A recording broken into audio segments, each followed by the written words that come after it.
बिस्मिल्लाहिर्रहमानिर्रहीम। आजकल के रशी माशरे में जहाँ हम मुख्तलिफ़ कारोबारी परेशानियों से परेशान हैं और कुछ इश्यूज़ हमारे दरमियान चल रहे हैं, तो उनमें से इस डिप्रेशन और परेशानी जो चल रही है, ये सिर्फ हमारे यानी माशरे तक महदूद नहीं रही, इसने हमारे जहनों पर असर डाला है और उस टेंशन और डिप्रेशन से आजकल ये जिस्मानी तौर पर हम बीमारियों में भी कन्वर्ट हो रही है। तो जैसा कि हम देखते हैं आजकल एक मशहूर इशू पब्लिक में चल रहा है, बार बार वाशरूम में जाना या कब्ज़ हो जाना, जिससे मिलें यार कब्ज़ है या मुझे पेचिस नहीं हट रहा है।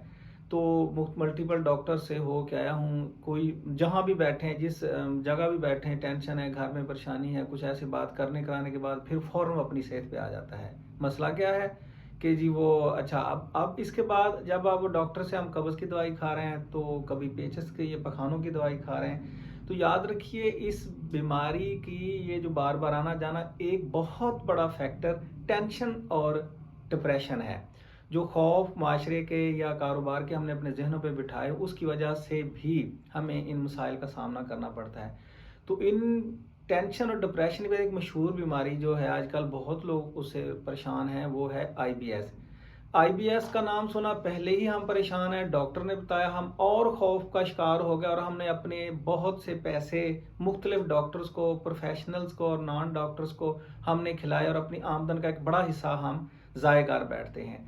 याद रखिए, अगर आपको पखाना और कब्ज़, कभी कब्ज़ है, कभी पखाना है और कभी उसके साथ पेट में दर्द पड़ता है, पेट फूल जाता है और उसके साथ कभी वो झाग पखाने के साथ खारिज होती है या उसके साथ कभी कभी म्यूकस आता है, तो याद रखिए एक दफ़ा आप किसी स्पेशलिस्ट से मिल लें, उसको चेकअप करवाएं, अपने टेस्ट करवाएं। अगर अंतड़ियों के अंदर कोई इन्फेक्शन नहीं है, कोई बड़ा लेयन, को खराश वगैरह या ऐसी अल्सर नहीं है मैदे में या अंतड़ियों में, तो याद रखिए डॉक्टर आपसे कहता है कि अगर आपको आईबीएस, अगर तो कोई इन्फ्लेमेशन निकल आई है टेस्टों में, जो कोलोनोस्कोपी हुई है या आपके कुछ ब्लड टेस्ट हुए हैं, तो फिर तो उसका इलाज होगा। अगर वो कहता है तो फिर इस बीमारी से डरने की कोई ज़रूरत नहीं है। तो आप समझ जाएं कि ये बीमारी किसी जरासीम की वजह से नहीं है, मेरी अपनी गलती की वजह से या मेरी अपनी सादगी की वजह से मैं इस बीमारी का शिकार हूँ और मैं डॉक्टर्स को इसके पैसे खिलाऊंगा या मेडिकल स्टोर्स पे इसके बिल बनवाता रहूँगा। अब हमने इस बीमारी से जान कैसे छुड़वानी है? बहुत आसान हल है। याद रखिए, ये जो हम पैसे कमाते हैं, हमारी इस बड़ी हलाल की कमाई होती है, हम नाजायज़ क्यों, और इन दवाइयाँ, ये जो हम दवाइयाँ खाएंगे, इनके भी चूँकि ये गैर ज़रूरी हैं, इनके भी हमारी सेहत पर बड़े ही गैर ज़रूरी असरात मुरतब होंगे। वो पेन किलर, पेट में दर्द है उसकी दवाइयाँ खा रहे हैं, कब्ज़ तोड़ने की दवाइयाँ खा रहे हैं, उससे मसाइल खड़े होंगे, गैर ज़रूरी हैं। पेचस लगे पड़े, बार पखाना आना जा रहा है, तो उससे भी हम मुख्तलिफ मतलब जगह जगह दवाइयाँ से लेके खा रहे हैं। और जहाँ भी बैठते हैं हम शुरू हो जाते हैं, आम लोग आप देखोगे कि मुझे पेट का मसला है, पेट की खुशी में बैठे हैं, शादी में बैठे हैं, गमी में बैठे हैं, कोई और बात हो रही है, वो बंदा अपना पेट लेके बैठा, ये खा ले, नहीं नहीं जी। करना क्या है? दो बातें हैं। जो आपको कारोबारी खौफ है या कोई टेंशन है, फैमिली से परेशान है, उससे जान छुड़वाएं। आपका मैदे का ये मसला बहुत हद तक ठीक हो जाएगा।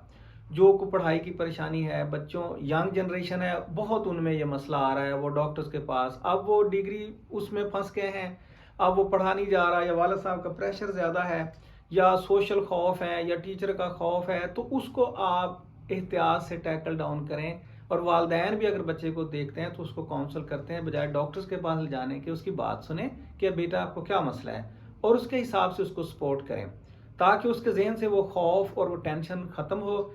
तो जब ये टेंशन और खौफ जो ख़त्म होगा, याद रखिए आईबीएस मैदे का ये मसला बहुत कॉमन है मरीज़ों में, और इसकी वजह बीमारी नहीं, मुआशरे में टेंशन है, वालदैन की तरफ से हो या सोसाइटी की तरफ से, हम उसको निकालें।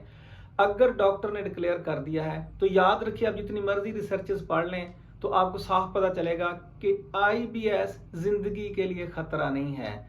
आप आईबीएस यानी कि बार बार पखाने और कब्ज़ बार बार डॉक्टर ने बता दिया है, किसी टेस्ट में नहीं है, ना इससे आपको कैंसर होगा, ना इस बीमारी से आपकी जान जा सकती है। सिर्फ आपकी रूटीन शेड्यूल थोड़ा सा मुतासर होगा, कभी वाशरूम जा रहे हैं और कब्ज़ के लिए, और कभी बार बार जा रहे हैं। करना क्या है? आप टेंशन से दूर रहें। दूसरा, अगर बार बार वाशरूम जा जाए तो आप समझें कि थोड़ा सा अटैक है, तो 2-4 दफ़ा वाशरूम जाना पड़ रहा है, आप हो आए। अगर कब्ज़ है تو آپ دیکھیں کہ آپ ان دنوں کوئی غلط ایسی چیز کو ہوٹلنگ یا اس طرح کا کچھ وہ تو نہیں لے رہے ہیں. اگر وہ لے رہے ہیں تو اس سے ذرا اوائڈ کریں گے.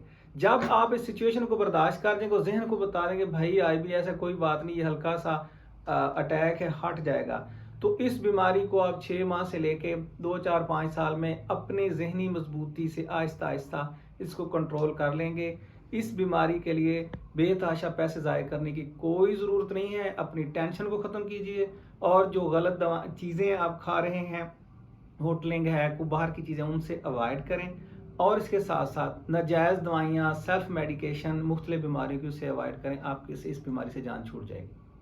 اللہ حافظ.